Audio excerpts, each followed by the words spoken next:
ஞானச்சாரலை விரும்பி கேட்டு சிறந்த கருத்துக்களை பதிவிடும் நண்பர்கள், பார்வையாளர்கள் அனைவருக்கும் எங்களின் சேனலின் சார்பாக மனமார்ந்த நன்றிகள்.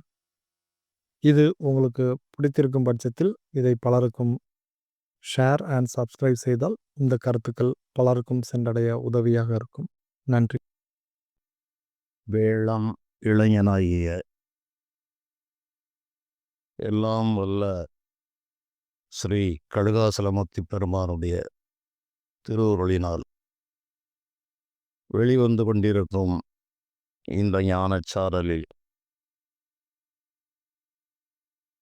சாதாரண மனித அறிவுக்கு அப்பாற்பட்ட பல செய்திகளை உங்களோடு பகிர்ந்து வருகிறேன். இந்த மனம் என்ற ஒன்று இருக்கிற காரணத்தால் மனிதன் என்று நம்மை அழைக்கிறார்கள். இந்த மனம் வாழ்கிறதா, உடல் வாழ்கிறதா என்ற கேள்வி எழும்போது பெரும்பாலும் மனமே வாழ்கிறது. உடலை கொண்டு மனம் வாழ்கிறது. மனதின் வாழ்வுதான் உடலின் வாழ்வாக இருக்கிறது. மனம் கண்ணுக்கு தெரியாமல் சூக்கும சரீரத்தை பற்றி நிற்கிறது. அதை பொறியட்ட காயம் என்றும் சொல்வார்கள். அந்த பொறியட்ட காயம் என்ற ஆவி உடலில்தான் புலன்கள் இருக்கிறது. நம்முடைய வெளி உடம்பில் இருப்பவை பொறிகள் என்று கூறப்படுகிறது. இதை முன்பே நான் கூறியிருக்கிறேன். அந்த பொறி மட்டும் இருந்தால் எந்த பயனும் இல்லை. சூக்கும சரீரத்தோடு சேர்ந்து அதில் உள்ள புலன்கள் சுவை, ஒளி, ஊறு, ஓசை, நாற்றம் என்று அதை தமிழிலும் சப்தம், ஸ்பரிசம், ரூபம், ரசம், கந்தம் என்று வடமொழியிலும் சொல்வார்கள். இந்த 5 புலன்களும் சூரிய சந்திரர்கள் ஆன்மா என்று ஒரு விதமான கருத்துக்களும், ஆணவம் என்ற ஒன்றை சேர்த்து 8 என்று 2 கருத்துக்கள் உண்டு. அதை பொறியட்ட காயம் என்பார்கள். இப்போது நமக்கு தேவை இந்த மனம் என்பது சூக்கும சரீரத்தில் தான் இருக்கிறது. அந்த சூக்கும சரீரத்திலும் மனம் என்பது 2-3 அடுக்குகளாக இருக்கிறது. அதை மனம், புத்தி, சித்தம் என்று 3ஆக பிரிக்கிறார். இந்த சித்தம் என்பது நாம் இதுவரை எடுத்த பல பிறவிகளுடைய நினைவு தொகுப்புகள் சித்தம் என்று அழைக்கப்படுகிறது. அந்த சித்தத்தில் மேல் பகுதியில் பதிவாகியிருக்கிற நினைவுகள் மேல் மனம் என்றும், அதற்கு சற்று முந்திய பதிவுகள் நடுமனம் என்றும், அதற்கும் முந்திய பதிவுகள் அடிமனம் என்றும் சொல்லப்படுகிறது. முந்திய பிறவி நினைவுகள் ஆழ்மனம் என்று அதை யோக நூல்கள் கூறுகிறது. நவீன விஞ்ஞானிகள் conscious mind, subconscious mind, unconscious mind என்று அதை பகுத்து கூறுகிறார்கள். யோக சாஸ்திரத்தில் இந்த சித்தம் என்பவற்றை பல அடுக்குகளாக பிரிக்கிறார்கள். அதில் இந்த பூர்வ ஜென்ம நினைவுகள் சித்தத்தின் ஆழமான பகுதியில் பல பிறவி நினைவுகள், முக்கியமான நிகழ்வுகள் மட்டுமே பதிந்திருக்கும். இன்று நாம் ஆராய இருக்கிறது பூர்வ ஜென்ம நினைவுகளில் அந்த நினைவுகள் எப்படி வந்தது, வருகிறது, அது சாத்தியமா என்கிற கேள்விகளுக்கெல்லாம் பலர் பலவிதமான விடைகளை கூறுகிறார்கள். அது சாத்தியம் என்பதில் சந்தேகமில்லை. காரணம், வாழ்கின்ற இந்த மனம் ஒவ்வொரு தூல உடலையும் தொடர்ந்தே வருவது இந்த மனம். தூல உடல்கள் அழிந்து போகிறது. எண்ணப்பதிவுகள் மனதில் இருக்கிறது. மனம் சூக்கும சரீரத்தில் இருக்கிறது. சூக்கும சரீரமும் அழிந்து போகும் என்பது பலரும் அறியாத உண்மை. இது ஞானிகள் மட்டுமே கூறுகிறார்கள். அது பொறியட்ட காயம் என்கிற இந்த 25 தத்துவங்களை மட்டும் சேர்த்த ஒரு உடல், அது பொறியட்டகம் என்று சொல்லப்படுகிறது. அதில்தான் இந்த சித்தமெல்லாம் தொடர்ந்து வரும். ஆவி உடலும் அழிக்கப்படும். ஆவியோடு காயம் அழிந்தாலும் மேதினியில் பாவி எனும் நாமம் படையாதே. மேவிய சீர் வித்தாரமும் கடம்பும் வேண்டாம். மட நெஞ்சமே சித்தாரைப் போலே திரி என்பது ஞானிகளுடைய வாக்கு. ஆவியோடு காயம் அழிந்தாலும் இந்த உடம்பு இங்கே அழிக்கப்படுகிறது. ஆவி உடல் மறுபிறவி கிடைக்கும்போது இதில் இருந்த ஆவி உடல் அழிக்கப்பட்டு வேறு ஒரு பிறவிக்கு வேறு ஒரு ஆவி உடல் கொடுக்கப்படுகிறது. இதை வலியுறுத்துவதற்காகத்தான் ஆவியோடு காயம் அழிந்தாலும் மேதினியில் பாவி என்ற பெயரை அடைந்து விடாதே. உலகத்திற்கு வந்ததே ஒரு வாடகைக்கு. இந்த வாடகைக்கு வந்த பூமியில் வாழ்வு சில காலம். இந்த சில கால வாழ்வும் நம்முடைய விருப்பப்படி அமைவதில்லை, அமையவும் இல்லை. இதில் பல உறவுகள், பிரிவுகள், நட்பு, பகை, சுகம், துக்கம் என்று பலவிதமான அனுபவங்களை அனுபவிக்கிறார்கள் மனிதர்கள். இவை திட்டமிட்டே வைக்கப்பட்ட ஒன்று. இதற்காக இந்த வாழ்வு என்ற இந்த ஒரு நிலையற்ற தற்காலிகமான இந்த வாழ்வுக்கு பல அதர்ம செயல்களை செய்து பாவி என்கிற பெயரை நாம் பெற்றுவிடக்கூடாது. அது எந்த நிலையில் என்றால், இந்த உடம்பும் அழியப் போகிறது, ஆவி உடலும் சேர்ந்தே அழிகிறது என்ற நிலை வந்தபோதும் பாவி என்ற பெயரை நீ அடையாதே. வித்தாரம். ஆகவே இங்கு நான் பெரிய தனவந்தன், பெரிய அறிவாளி, பலம் மிக்கவன், செல்வாக்கு மிக்கவன், அதில் உயர்ந்தவன், இதில் உயர்ந்தவன் என்கிற இந்த வித்தாரமான நிலைகள், வித்தாரமும் கடம்பும் வேண்டாம். ஞான நிலை விரும்புகிற மனமே இந்த உலக வாழ்வு நில்லாது. இந்த உலக வாழ்வு தற்காலிகமானது. இதனால் எந்த பயனும் இல்லை. இந்த உலகத்திற்கு வந்தது தன்னை உணர்ந்து, தனக்கு ஆதார தலைவனை உணர்ந்து பிறப்பற்ற பெருநிலை அடைவதற்காக இந்த மானிட பிறவி கொடுக்கப்பட்டது. ஆகவே இதில் தர்ம மார்க்கத்தில் சென்று தர்ம ரீதியான நல்ல நிலைகளைத்தான் நீ பெற வேண்டுமே தவிர, இது நிலையாக இருக்கப் போகிறது என்று இங்கு உள்ள அனித்தியமான பொருள்களுக்காக நீ பல அக்கிரமங்களையும் அநியாயங்களையும் மனம் போனபடி செய்து ஆவியும் இந்த உடலும் அழியும் நிலை வந்தாலும் அவ்வாறு செய்ய வேண்டாம். வித்தாரமும் கடம்பும் வேண்டாம். மட நெஞ்சமே செத்தாரைப் போலே திரி என்று தன்னுடைய மனதிற்கு ஞானிகள் சொல்வதாக நமக்கும் சேர்த்து சொன்ன பாடல்கள். செத்தாரைப் போலே தெரிவது எப்படி என்பது ஒரு கேள்வி. அவ்வாறு தெரிய முடியும். காரணம் என்னவென்றால், புலன்கள் அடக்கப்பட்டால் பொறிகள் மட்டும் செயல்படாது. இந்த சுவை, ஒளி, ஊறு, ஓசை, நாற்றம் என்கிற 5 விஷயங்களையும் உணரும் பஞ்ச புலன்களை உள்ளே அடக்கி நிறுத்தினால் கண் திறந்திருந்தாலும் காட்சி மனதில் படியாது. காது திறந்திருந்தாலும் ஓசைகள் காதில் விழாது. மனம் வேறு எங்கோ போய்விட்டால் உடலுக்கு வருகிற உபாதை தெரியாது. நாவு ருசி அறியாது. இப்படி இந்த 5 புலன்களும் தன்னுடைய தன்மையை இழந்து விடுகிறது. அவ்வாறு இழந்துவிட்ட ஒருவன் ஒரு மாமிச உடம்போடு அலைந்தால் அது இறந்து போன ஒரு பிணம் எழுந்து நடப்பது போன்ற ஒரு நிலையில் இருக்கும்.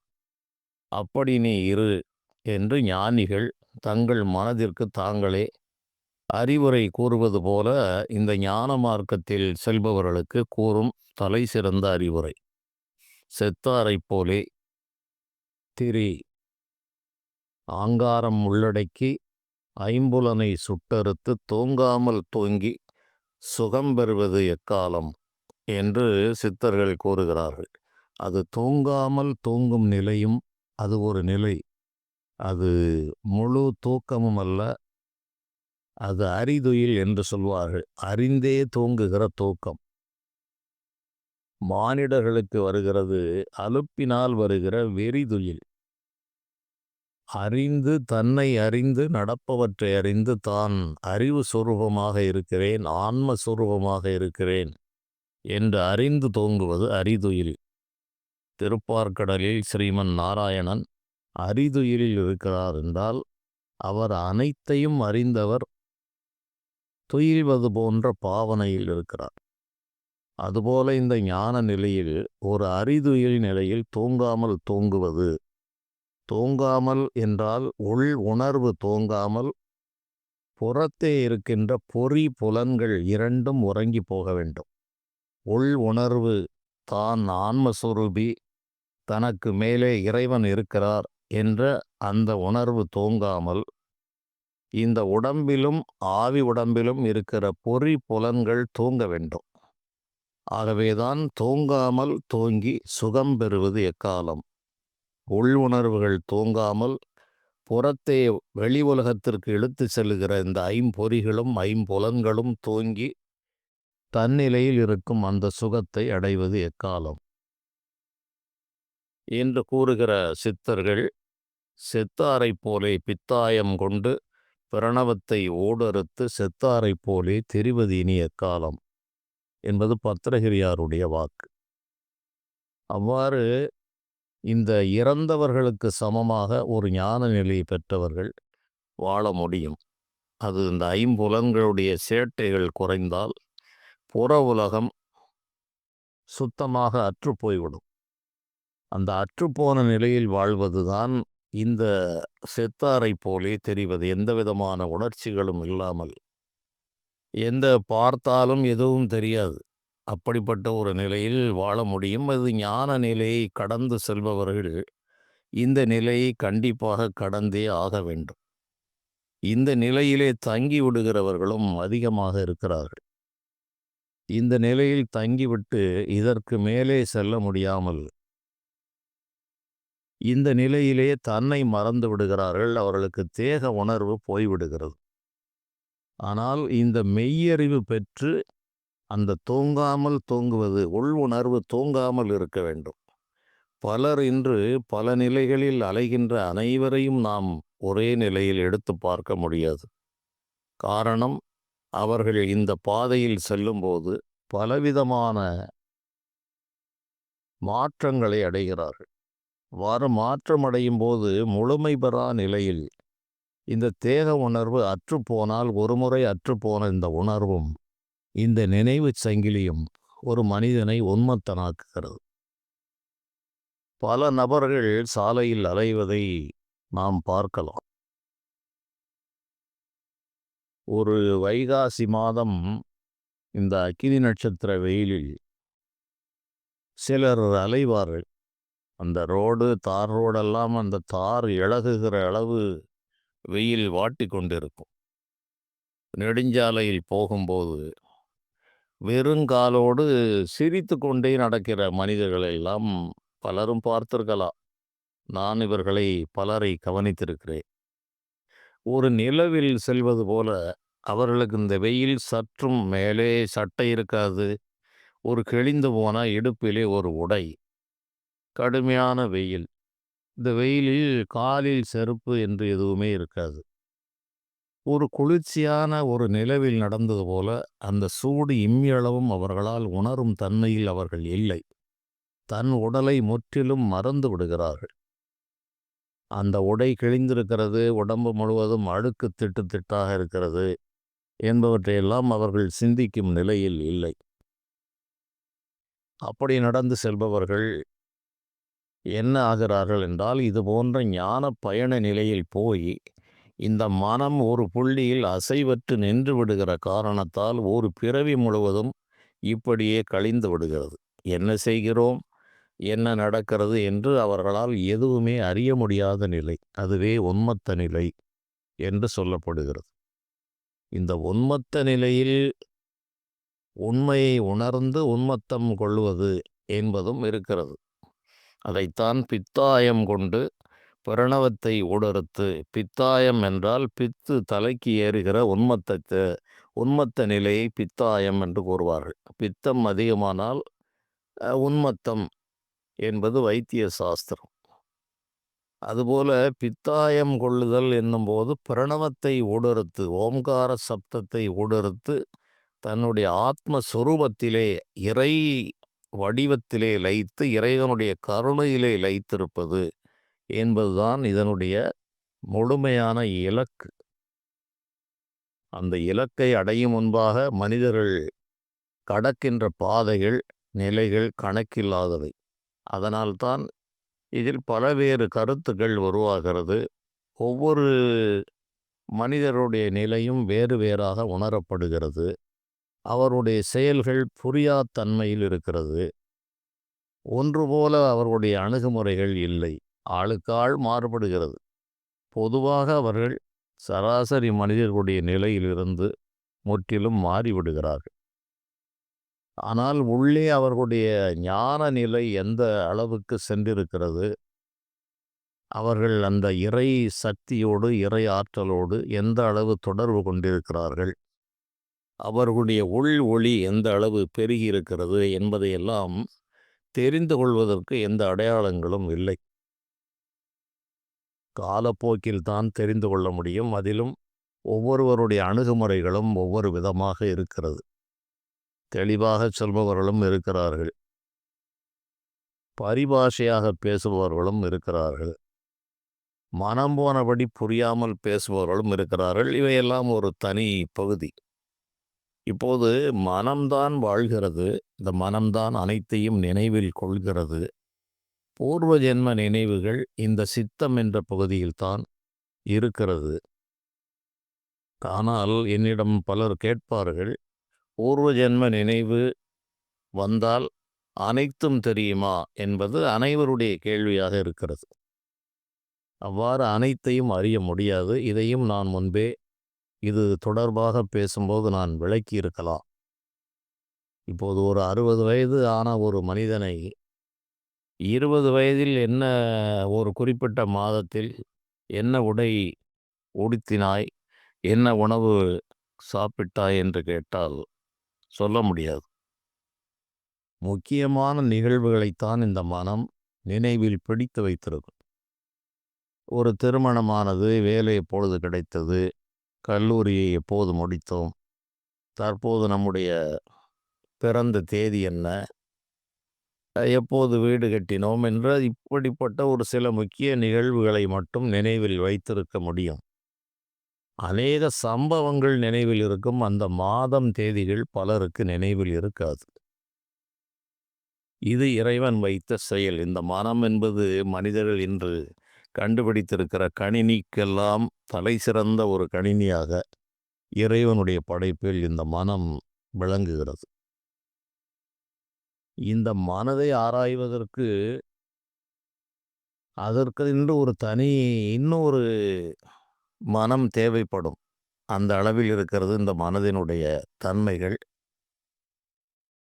அதை இன்று அறிவியலாளர்கள் மனோ தத்துவம் என்று படிக்கிறார்கள். எவ்வாறு படிப்பது, இந்த உடல் மூளையில் ஏற்படுகிற பலவிதமான விளைவுகள், ரசாயன மாற்றங்கள் இந்த மனிதனுடைய செயல்பாடுகளுக்கு காரணமாக இருக்கிறது. மகிழ்ச்சியை தருகிறது, துக்கத்தை தருகிறது. அவ்வாறு இந்த இன்ப துன்ப உணர்வுகளால் என்னென்ன சுரப்பிகள் வேலை செய்கிறது, அது என்ன ரசாயன மாற்றத்தை ஏற்படுத்துகிறது என்றெல்லாம் அந்த ஆய்வு அது ஒரு விதமாக போய்கொண்டிருக்கிறது. ஆனால் மனம் என்பது கண்ணால் பார்க்க முடியாத ஒன்றாகவும், உடம்பு முழுவதும் ஒவ்வொரு புலன்களோடு பொருந்தி செயல்படுகிற விதமாகவும் அது இருக்கிறது. அவ்வாறு இயல்பாகவே அது தேவையற்ற பதிவுகளை கனவின் வழியாக நீக்கி விடுகிறது. அவசியமானவற்றை மட்டுமே வைத்து கொள்ளுகிறது. இது இறைவன் வைத்த இயற்கையான ஏற்பாடு. அந்த அடிப்படையில் இந்த பிறவியில் நினைவு தெரிந்து வாழ்ந்து கொண்டிருக்கிற இந்த பிறவியிலேயே ஒரு 40 வருடத்திற்கு முன்பு நடந்த விஷயங்களை நம்மால் சொல்ல முடியவில்லை, நினைவு கூர முடியவில்லை. அதுவும் வயோதிகம் வந்து நினைவு தடுமாற்றங்கள் எல்லாம் வந்தால் அநேக விஷயங்கள் மறந்து போகிறது. இந்த நிலையில் மனிதர்களுடைய எண்ணம் எப்படி இருக்கிறது என்றால், பூர்வ ஜென்ம நினைவு என்றால் ஒரு 50 பிறவி அவருக்கு அப்படியே காட்சி போல அனைத்தையும் பார்ப்பார்கள் என்கிற ஒரு தவறான எண்ணம் இருக்கிறது. அரிதாக இந்த பூர்வ ஜென்ம நினைவுகள் வந்தவர்களை பற்றி பத்திரிகை செய்திகள் வாயிலாகவும் பலவிதமான ஊடகங்கள் வாயிலாகவும் மனிதர்கள் அறிகிறார்கள். நான் அங்கு பிறந்தேன், இங்கு பிறந்தேன், என்னுடைய தந்தை இவர், தாய் இவர் என்றெல்லாம் சிறு குழந்தைகள் சொல்வதை, அது ஒரு குறிப்பிட்ட காலத்திற்கு பிறகு அந்த ஒரு பிறவியை சொல்கிறது, அதோடு அந்த நினைவுகள் மறக்கடிக்கப்படுகிறது. இப்படி அரிதான நிகழ்வுகளைத்தான் அங்கங்கே எடுத்து நமக்கு வெளியிடுகிறார்கள். பலரும் அதை படிக்கிறார்கள். ரீஇன்கார்னேஷன் என்று மறுபிறவி பிறந்தது, கடந்த பிறவியை அறிந்து சொல்வது. இது இந்த யோக ஞான விஷயங்களில் செல்லும்போது சித்தத்தை சென்று கலக்குகிற காரணத்தால் இந்த சித்தத்தில் பதிவான முக்கிய அனந்த கோடி பிறவிகள் இருக்கிறது. அனந்தம் பிறவிகளில் செய்த முக்கிய நிகழ்வுகள் மட்டுமே அங்கு இருக்கும் என்பதை நான் கூற விரும்புகிறேன். அனைத்து செய்திகளும் இறைவன் அவ்வாறு அங்கு பதியும்படியாக சில்லறையான விஷயங்களெல்லாம் இருப்பதற்கு வாய்ப்பில்லை.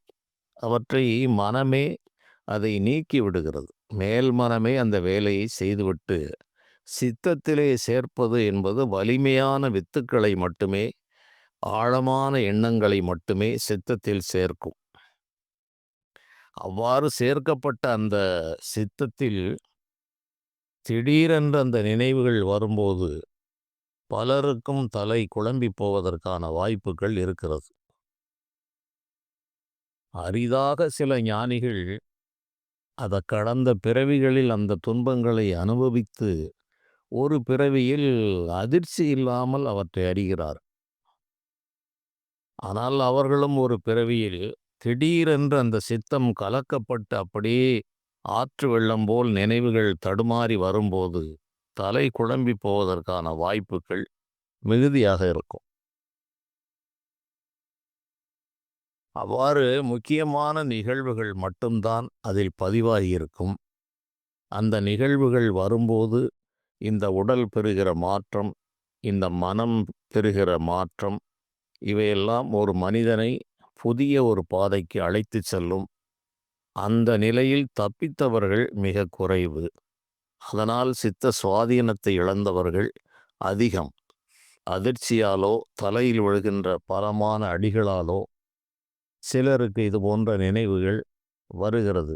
எதிர்காலங்களை, வரப்போகிற காலங்களை சொல்லிய 400 ஆண்டுகள் 500 ஆண்டுகளுக்கு பிறகு என்ன நடக்கும் என்று எழுதியவர்களுடைய வாழ்க்கைகளை பார்க்கும்போது அவர்கள் தங்களுடைய வாழ்வில் மிகப்பெரிய ஒரு மனோரீதியான துன்பத்தை அடைந்திருக்கிறார்கள். நெடுங்காலம் மனைவி இழந்து, மக்களை இழந்து, செல்வத்தை இழந்து, ஆற்றொணா கொடுந்துன்பத்தை அடைந்து இந்த மனம் தலைகீழாக புரட்டப்படும் போதுதான் அந்த சித்தத்தில் ஒளிந்திருக்கிற அதீத ஆற்றல்கள் அவர்களுக்கு வெளிப்படுகிறது.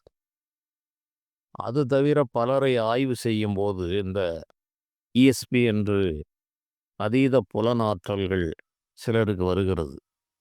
தொலைபேசியில் நெடுந்தொலைவு வித்தியாசத்தில் பேசும்போது இவர் என்ன நிறத்தில் உடை அணிந்திருக்கிறார், இவர் எதில் அமர்ந்திருக்கிறார் என்று சொல்லக்கூடியவர்களெல்லாம் இருக்கிறார்கள். அதை இந்த இஎஸ்பி ஆற்றல் என்று அதை கூறுகிறார்கள். அப்படி வந்தவர்களை ஆய்வு செய்தால் அவர்களுக்கு தலையில் பலத்த அடிகளை அவர்கள் வாழ்விலே பெற்றிருக்கிறார்கள். ஒன்று புற உடலிலே அந்த அடிகள் படுகிறது, அல்லது கடுமையான அடுத்தடுத்த துன்பங்களால் நெடுங்காலம் இந்த மனம் புரட்டி போடப்படுகிறது. இப்படி ஒரு விசித்திரமான ஒரு நிலையில், ஒரு மாறுபட்ட நிலையில்தான் இந்த மனம் தன்னுடைய அடுக்குகளை கலைக்கிறது. அதுவரை அது ஒரு கலக்கப்படாத ஒரு ஒரு சாக்கடை நீர் என்றுதான் நான் பொதுவாக சொல்லுவேன். சாக்கடைக்கு மேலே தெளிந்த தண்ணீர் ஓடும். கீழே ஒரு 4 அடி 5 அடிக்கு உறைந்து அந்த சாக்கடை கருப்பாக இருக்கும். மேலே நல்ல தெளிந்த தண்ணீராக கூட அது பல இடங்களில் ஓடுகிறது. இவ்வாறு ஓடுவது தெளிவான மனம் என்ற அமைப்பில்தான் அநேக மனிதர்களுடைய மனநிலையை இறைவன் வைத்திருக்கிறார். இந்த அடியில் உள்ள அந்த தேங்கி இருக்கிற விஷயங்களை கிளைக்க வேண்டாம் என்று இறைவன் விட்டு விடுகிறார். அது நல்லதாகவும் தேங்கியிருக்கலாம். சாக்கடை என்பது ஒரு உதாரணமாக நான் கூறுகிறேன். ஒரு நல்ல களிமண் அல்லது நல்ல மணலுக்கு மேல் தெளிந்த தண்ணீர் ஓடுகிறது. கீழே 5 அடிக்கு மணல் இருக்கிறது. நல்ல களிமண் இருக்கிறது. மேலே தண்ணீர், சுத்தமான நீர் ஓடுகிறது. நல்ல சந்தனம் இறுகி போய் இருக்கிறது. அதற்கு மேல் தெளிந்த நீர் ஓடுகிறது. மரகத மாணிக்க கற்கள் மேல் தெளிந்த தண்ணீர் ஓடுகிறது. உள்ளே மரகதமோ மாணிக்கமோ வைரமோ இருக்கிறது, அல்லது தங்கமோ கூட இருக்கலாம். ஆகவே இந்த சித்தம் என்பது சாக்கடையாகவும் இருக்கலாம், தங்கமாகவும் இருக்கலாம், மரகத மாணிக்கமாகவும் இருக்கலாம், சுத்தமான மணலாகவும் இருக்கலாம், அழுக்கு நிறைந்ததாகவும் இருக்கலாம். அது அவரவருடைய ஒவ்வொரு பிறவியில் அவர்கள் அந்த சித்தத்தை தெளிவு செய்து வந்த அந்த செயலின் அடிப்படையில் அமைகிறது. சித்தமலம் அறிவித்து சிவமாக்கி எனையாண்ட அத்தன் எனக்கு அருளியவார் ஆர்வருவார் அச்சோவே என்பது மணிவாசகப் பெருமான் கூறுகிறார். சித்தத்தினுடைய குற்றங்களை நீக்குவது, அவ்வாறு நீக்கினால் சிவமாகும். சித்தமலம் அறிவித்து சிவமாக்கி எனையாண்ட அத்தன் என்று தெளிவாக இதை குறிப்பிடுகிறார். இந்த சித்தங்களில் எழுகிற விருத்திகளை தடுப்பதுதான் யோகம் என்று பதஞ்சலி யோக நூல்கள் கூறுகிறது. சித்த விருத்திகளை தடுப்பது அல்லது மாற்றுவது அல்லது அழிப்பது, இப்படி ஏதோ ஒரு செயல். வலிமையான வேறு ஒரு எண்ணம் வந்தால் பழைய எண்ணங்கள் வலிவிழந்து போய்விடும். இதுபோல இந்த சித்தம் என்பது இறைவன் இவ்வாறு வைத்திருக்கிறார். மேலே ஓடுகிற தெளிந்த தண்ணீர், அடியில் நல்ல பல பிறவி நினைவுகளெல்லாம் சுகந்தமாகவே இருக்கிறது, செம்மையாகவே இருக்கிறது என்றால் அதில் குற்றங்கள் குறைந்திருக்கும். பூர்வ ஜென்ம நினைவுகளெல்லாம் பண்படாத நிலையில் இருக்கிறது என்றால் அது அழுக்கு ஏறி போய்த்தான் இருக்கும். அந்த அழுக்குகளை மாற்றினால் இந்த மேல் மனம் சுத்தமாகும். ஆகவே வாழ்வு என்பது, இந்த உடலால் வாழ்வது என்பது மிக மிக குறைவு. மனதால் வாழ்கின்ற வாழ்வுதான் மிக அதிகமாக இருக்கிறது. இறைவன் வைத்த அமைப்பு அப்படித்தான் செயல்படுகிறது. அரிதாக உடலிலே உணரப்படுகிற அதன்றால் அந்த உடலில் உணரப்படுகிற உணர்வும் இந்த பொறி புலங்களுக்கு உட்பட்டு தான் இருக்கிறது. இந்த பொறி புலங்கள் இல்லாவிட்டால் இந்த உடலும் உணர்வு பெறாது. ஆகவே இந்த பூர்வ ஜென்ம நினைவு என்று வருகின்ற போது பலருடைய ஐயப்பாடுகள், அனைத்து நிகழ்ச்சிகளும் தெரிந்துவிடுமா என்பது இருந்தாலும் அவ்வாறு தெரியாது என்பதுதான் உண்மை. முக்கிய நிகழ்வுகள் அவர்களுக்கு தெரிகிறது. சித்தம் கலங்கி பல பிறவி நினைவுகள் வரும்போது உள்ள அந்த அவஸ்தைகளையெல்லாம் இவன் கடந்து வந்த பிறகு ஒரு தெளிவான ஒரு நிலை ஏற்படும். அப்போது முந்திய பிறவிகளில் பிறந்த ஊர்களுக்கு செல்லும்போது இயல்பாகவே இவர்களுக்கு அதில் பதற்றம் இருக்காது, படபடப்பு இருக்காது, எதுவுமே இருக்காது. திடீரென்று வரும்போது தான் அனைத்து உபாதைகளும் இருக்கும். அதில் ஒரு தெளிந்த நிலையை பெற்ற பிறகு அது நனவில் எப்படி கற்பனை செய்து பார்க்கிறோமோ அதுபோலவே பதற்றம் என்பது இருக்காது. ஆரம்ப காலங்களில் எனக்கும் இந்த பிறவியில் பல பிறவி தொடர்பால் வந்தது. முந்திய பிறவிகளிலும் அந்த நினைவுகள் இருந்தது. இந்த பிறவியிலும் வரும்போது ஆரம்ப அனுபவங்களில் சிறிது அதிர்ச்சியும் கலக்கமும் இருந்தது. அதன் பிறகு கால ஓட்டத்தில் அவை வெகு சாதாரணமாக பழகி போய்விட்டது.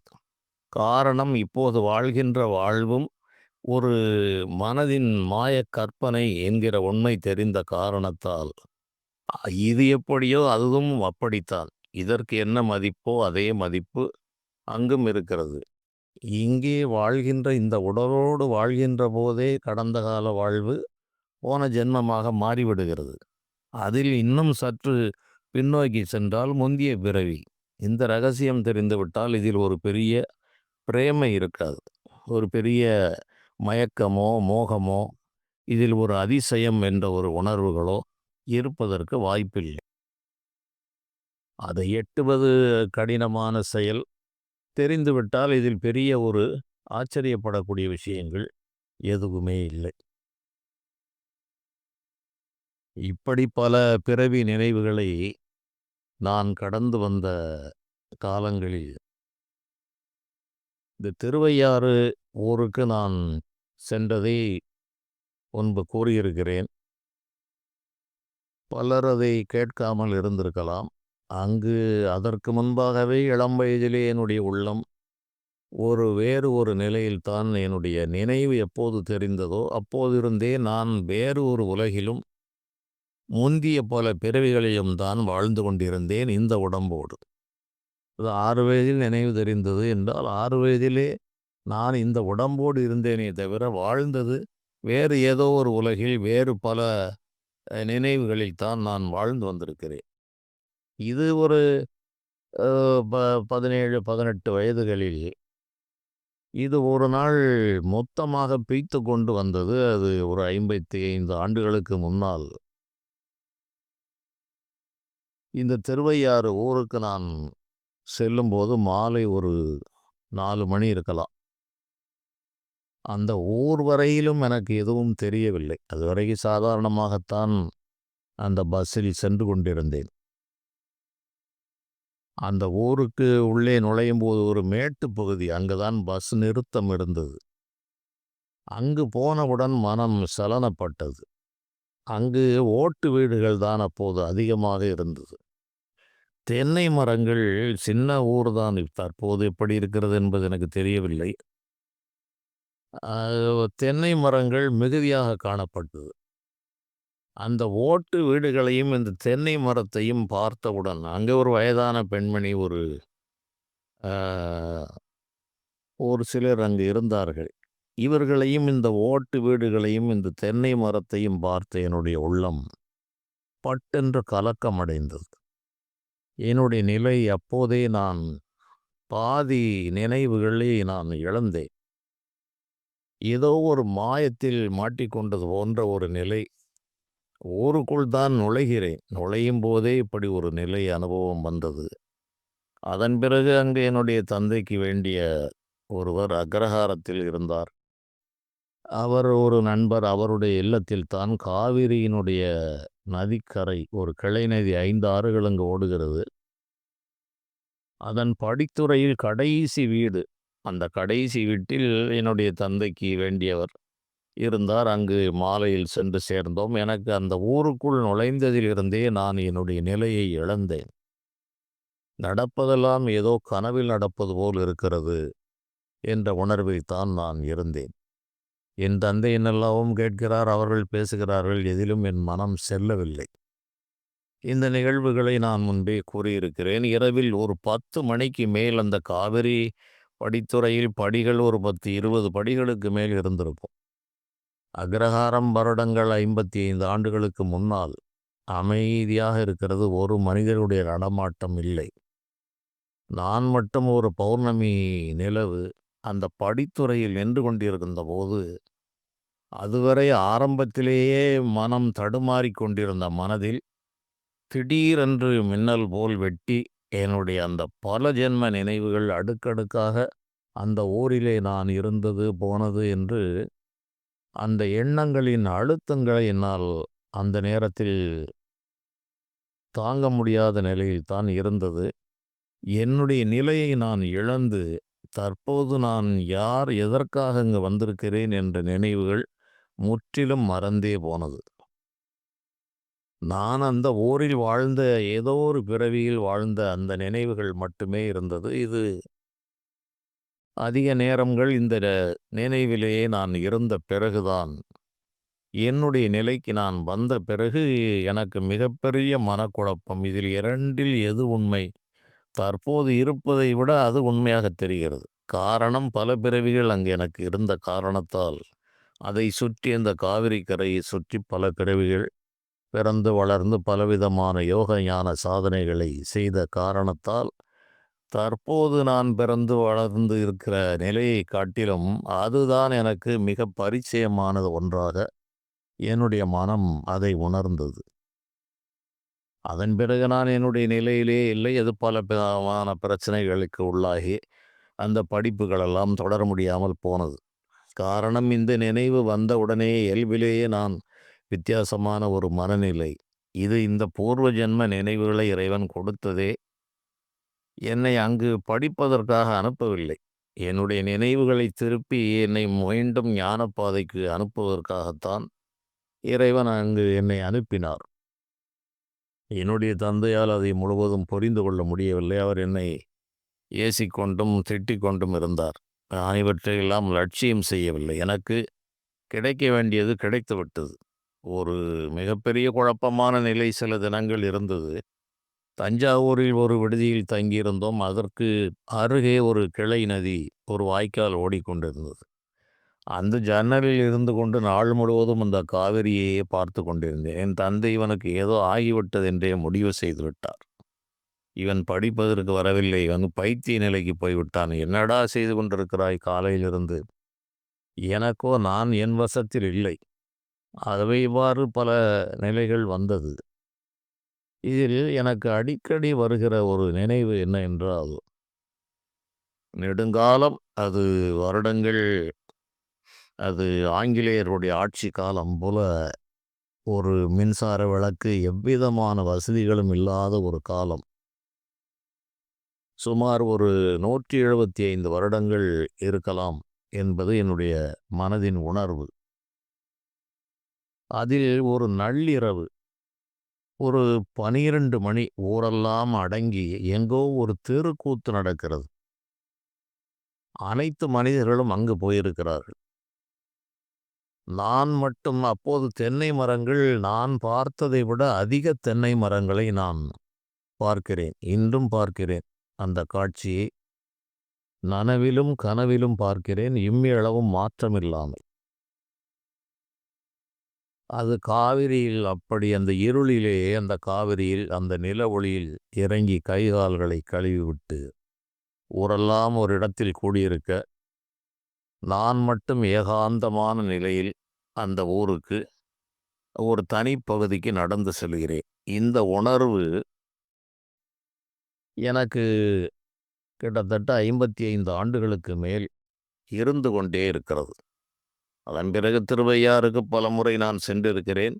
ஐயாறப்பரை தரிசனம் செய்திருக்கிறேன். ஆனால் இந்த நினைவு பகல் விழித்திருக்கும் போதும் இருக்கும், இரவிலும் இருக்கும். சூக்கும சரீர அந்த உள் சித்தத்தில் சென்று பார்த்தால் இந்த நினைவு மிக மிக ஆழமாக பதிந்த ஒரு நினைவாக இருக்கும். இது தவிர சில்லறையான நிகழ்வுகள் நிறைய இருக்கிறது.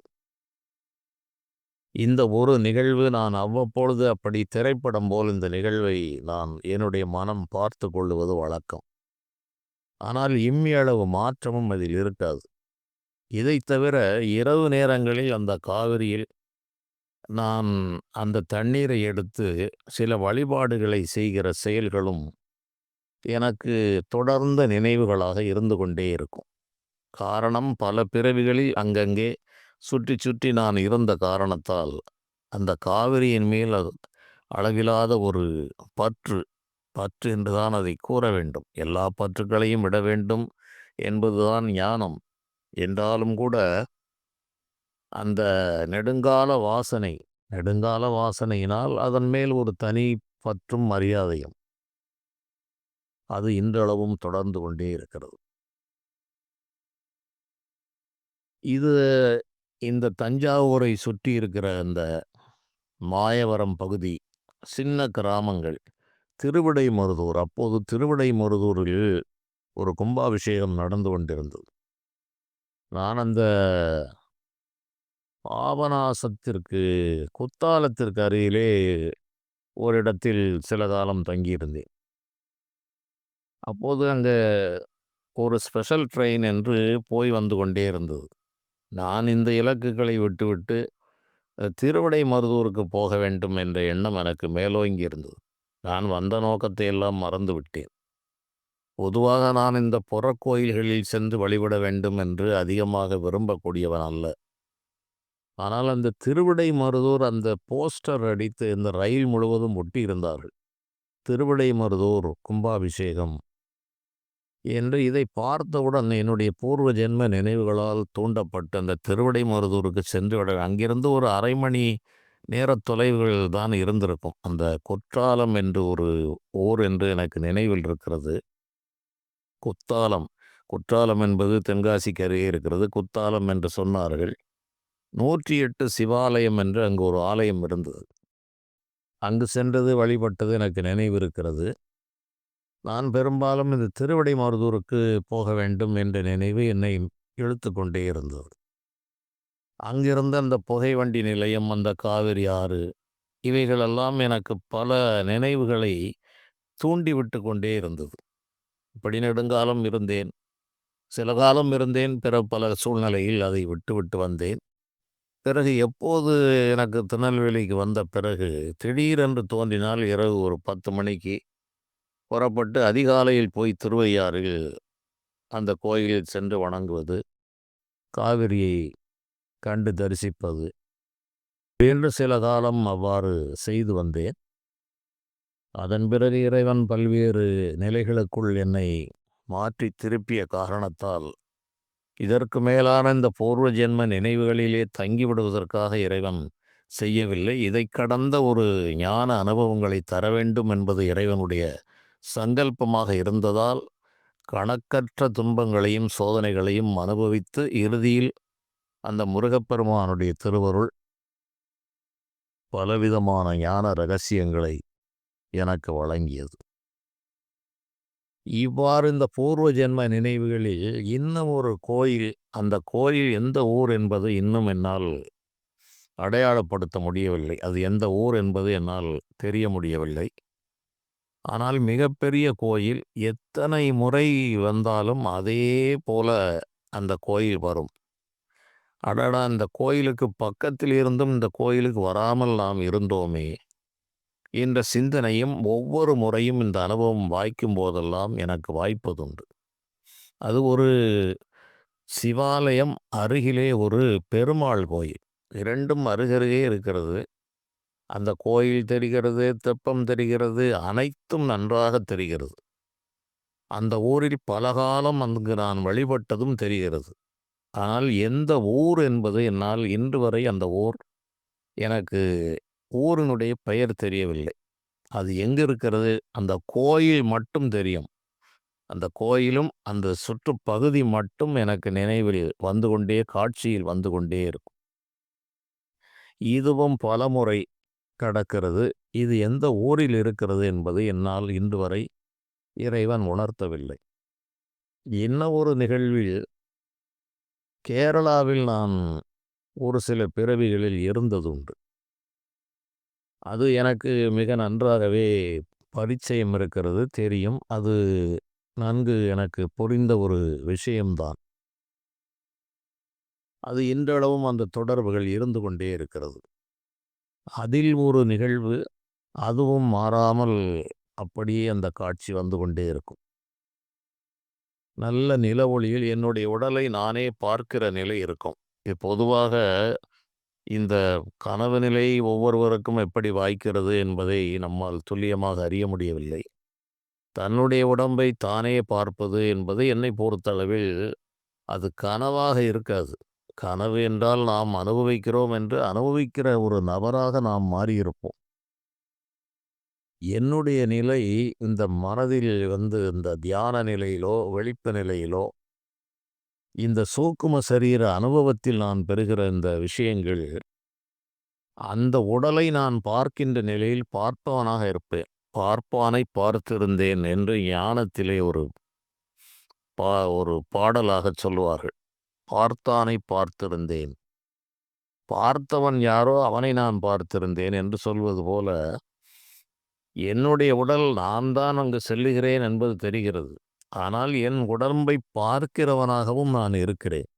என்னுடைய உடல் உயரம், என்னுடைய உடம்பின் வண்ணம், நான் வெற்றிலை பாக்கு போட்டுக்கொண்டு செல்வது, மேற்கு நோக்கி செல்வது, பூரணமான சந்திர ஒளியில் மனித சஞ்சாரம் இல்லாத இந்த இரவு நேரத்தில் மேற்கே ஒரு நதியை நோக்கி நான் செல்கிறேன் என்று ஒவ்வொரு நிலையிலும் என்னையும் நான் காண்கிற ஒரு நிலை இந்த பூர்வ ஜென்ம நினைவுகளில் இருக்கும். அதை அனுபவிப்பவனாக நான் இருக்க மாட்டேன். அனுபவித்தவனை பார்க்கிறேன். ஆனால் அனுபவிப்பவனும் நானாகவே இருக்கிறேன். நான் தான் ஒரு பிறவியில் அதை செய்தேன் என்பதை உணர்கிறேன். அதே நேரத்தில் அந்த உடலுக்கு வெளியே இருந்து அந்த உடல் செய்கிற செயல்களையும் பார்க்கிறேன். இது பொதுவாக யோக நிலையில் செல்லும்போது உடம்பை விட்டு வெளியே சென்றால் நம் உடம்பை நாமே காணலாம். அது பின்னால் அந்த அனுபவங்கள் எல்லாம் வந்தது. ஒரு இளம் வயதிலேயே அது இருந்தது. ஒரு 17, 18 வயதுகளிலே அந்த அனுபவம் சாத்தியப்பட்டது. ஒரு 70 அடி உயரத்தில் சூக்கும சரீரம் இருந்தால் இந்த உடல் கீழே இருப்பதை பார்க்கலாம். அதன் பிறகு இந்த நிலை அதில் ஆழ்ந்து சென்ற பிறகு இது அடிக்கடி நிகழக்கூடிய செயல். நம்முடைய உடம்பை நாமே பார்க்கின்ற நிலை. அது 10 அடி 20 அடி உயரம் எவ்வளவு தேவையோ அல்லது சற்று ஒரு 4, 5 அடி தள்ளி இதற்கும் அதற்கும் இணைப்பு இருந்து கொண்டிருந்தாலும் இதை நாம் தனியாக பார்க்கின்ற ஒரு நிலைகளும் இதில் இருக்கிறது. இதை அனுபவித்தவர்கள் யோகிகள் அதிகமாக இருக்கிறார்கள். அவ்வாறு அவர்கள் அந்த சூக்கும சரீரத்தை பிரித்து தூல சரீரத்தை இங்கே வைத்துவிட்டு தொழில்படுகின்ற விஷயங்களெல்லாம் அந்த சூக்கும சரீரத்திலே இருக்கிற காரணத்தால் அவர்கள் 2 இடங்களில் 3 இடங்களில் போய் கனவிலும் நனவிலும் பல வேலைகளை செய்துவிட்டு வந்து விடுகிறார்கள். ஒரே நேரத்தில் 3 இடத்தில் காட்சி என்பதெல்லாம் இந்த அடிப்படையில் நிகழ்கிறது. இவையெல்லாம் ஞான பயணத்தில் வருகிற சில அரிதான அனுபவங்கள். ஆனால் ஞானம் என்பது இதையும் தாண்டி இருக்கிறது. இவையெல்லாம் இறைவன் செய்த இந்த மாய புதிர்களுக்குள் ஒரு புதிரான நிகழ்வு. அதில் நான் ஆரம்ப காலங்களில் பெற்ற அனுபவங்களை இதில் ஆர்வமுடையவர்கள் பலர் இருக்கிற காரணத்தால் இது பலருக்கு சிந்தனை தூண்டும் என்ற அடிப்படையிலும் இதில் உண்மையும் இருக்கிறது என்ற அடிப்படையிலும் இந்த செய்திகளை உங்களோடு பகிர்ந்து கொண்டேன். மேலும் இது போன்ற செய்திகளை பார்க்கலாம். நன்றி.